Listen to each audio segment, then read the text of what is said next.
Ayan.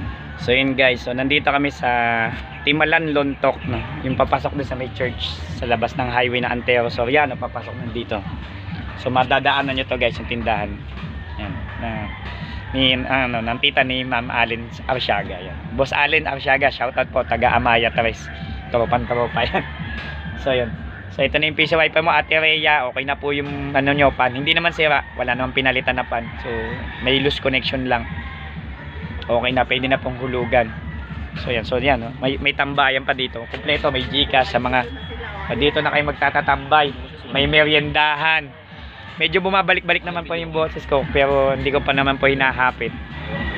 Ayan, so maluwag yung space, pwede mag-inuman, may tinda na, kompleto na lahat dito sa Timalan, Lontok. So yan, no? May Gcash na rin sa mga sugarol dyan. Hindi naman sugarol, sa mga gusto na magpa-cash in, cash out o mag-scatter, pwede po. So yan, so Ate Rhea, okay na po itong ano nyo, piso wifi. So loose connection lang. Ayan, so tinetest ko po kasi internet nila. Ayan, so yan, okay na po ito. So yan, mamaya abangan nyo po kami sa Pagsinag South. Ayan, Pagsinag South kay Boss Lucky.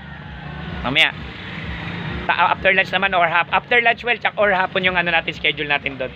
And yung kliyente namin sa Erica Luis, pwede namin ngayong lunchtime para hindi na mamatama yung schedule ni Boss Lucky.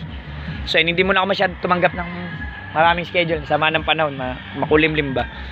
At syempre hindi pa maganda din yung lalamunan natin. Okay, sige, tayo yan na, around the clock. And then syempre, ayos na yung PC Wi-Fi. Don't forget to subscribe.